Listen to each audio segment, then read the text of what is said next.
Hi everyone, we have beautiful snow right now. Probably it's the last for this year, and we're really looking forward to get some um, sunshine afterwards.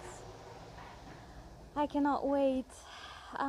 First of all, I want to start this video saying thank you to those of you who came to my new gardening channel. It's well, a place where I share um, all our experiments in the garden, successes and failures, but it's a lot of fun.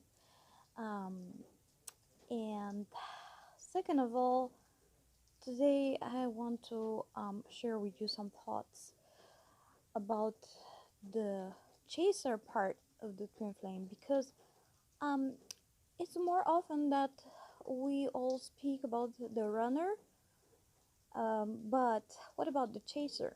I know there's quite a few of you out there who are chaser twin flames, and we've had a few comments lately on this topic asking us about our experience in this respect, and I just want to share this with you today. We were asked who is the chaser in our case, and I would tell you there's no one way answer on this question. When we speak about chaser and runner, there's three scenarios that can be out there.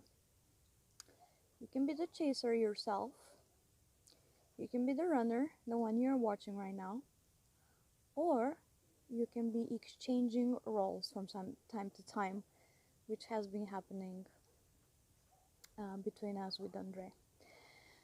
From the very beginning, I would say that I was more the runner, and um, the biggest part of the reason for that was our age difference.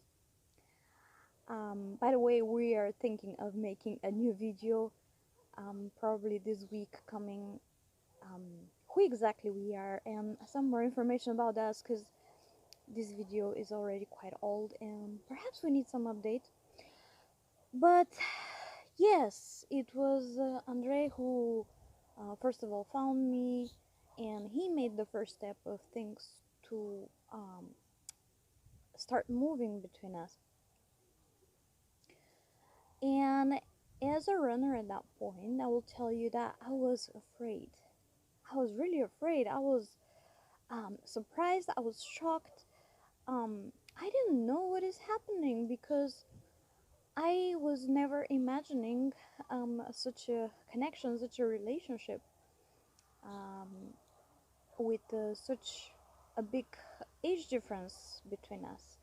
And this was making my mind work a lot at the beginning. It was a few days of we were traveling here in Bulgaria, but my mind was constantly on this um, after the first time he kissed me, and I just couldn't wrap my mind around all this that was happening between us.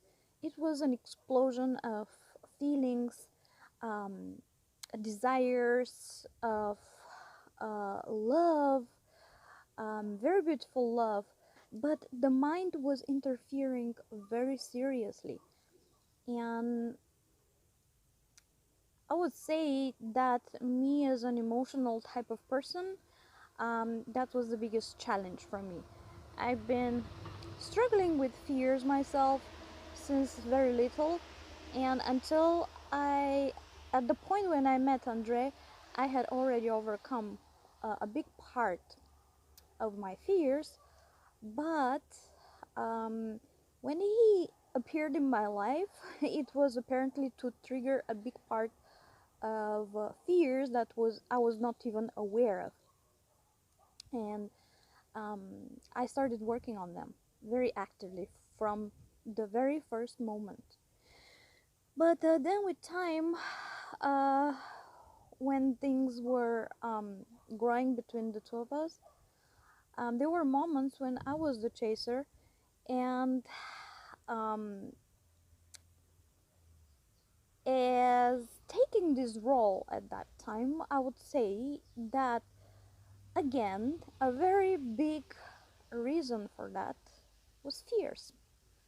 Yes, I didn't resolve these type of fears at the time, and perhaps at some points it can reach a certain level of obsession between the two of you, because this type of connection involves a type of feeling that you cannot experience with anyone else. And it is addictive, you know? It is very addictive. Just like something that brings dopamine to your brain, and if it goes away, you are afraid that you're not gonna have this stimulation anymore in your life. And because you didn't experience anything bigger before that, you are afraid that you are going to lose the biggest joy, the biggest source of love, and almost the only source of love at certain points in your life. And yeah, so what we come as a conclusion here is that in both cases there's a lot of fear involved and many other emotions. So the point of all this happening is both sides to be working on their own blockages, on their own emotions that trigger this type of behavior, to be a chaser or to be a runner. It really doesn't matter, because both of them are not a healthy state of behavior, to be honest with you. Um, and until we don't resolve um, the emotions, the feelings, the deep feelings that are triggering all this within us, we will not be able to change the situation. It will continue in one or another way.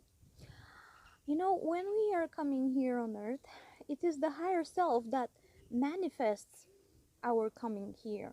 And we are born as a beautiful inner child here on earth. But this child has a lot of fears because it's coming to an unknown world.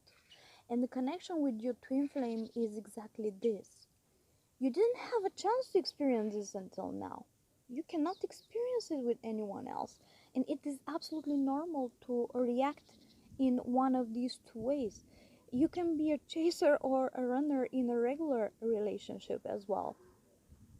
But the stage of how things are happening in a twin flame relationship is, it's much more intense, much more vibrant, and you really are motivated to work for it, to make a change in yourself so that it can reflect both on you and your twin flame.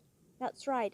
Anything that you change within yourself, even if you're not with your twin flame at the moment, it will reflect in your twin flame as well, because we are very often taught now that the similar attract similar. As a matter of fact, it's a little bit the opposite. Just like two magnets attract each other, they have to be negative and positive. Two positive magnets will actually send away each other. Why? Because there's nothing there to work on. But when the two magnets get together, it becomes the strongest bond ever. And this will trigger stuff on a subconsciousness level that will come closer to the surface. And the longer we stay in this connection, the more will be coming to the surface. It is entirely up to us how we are going to resolve it, if we are going to resolve it, and if we are going to let this continue destroying our lives, because that's what happens eventually. It does destroy our lives, because by affecting our emotions, as many times empathic beings, we are hurting not just ourselves, but we are hurting the ones around us. And I'm not speaking just within the twin flame connection, but the other people around us. There's a lot more except your twin flame in your life, you know. And if you focus on something else, you will be able to see better the reality. When we are, I saw a picture yesterday which was very cool, and it represents exactly what I want to say here. It was a cat um, in the free space, but right in front of the cat, there was a circle of some kind of an obstacle. And because the cat was focused only on the circle, she could not see that she could trespass around the circle. She was just focused that the passage right in front of her is blocked. And this is what, on the first place, we have to overcome. We should look around us and we should see what else is out there. And this, what else is out there, it can really help us to resolve the fears, the strong emotions that are shaking us. Technically, being a chaser, I think, is very difficult because you feel desperate, you feel lonely, and you are afraid to be alone again. You are afraid that you're gonna lose the best in your life. But you know what? You can never lose it. Because as long as it stays within your heart, it will be always with you. Love you lots.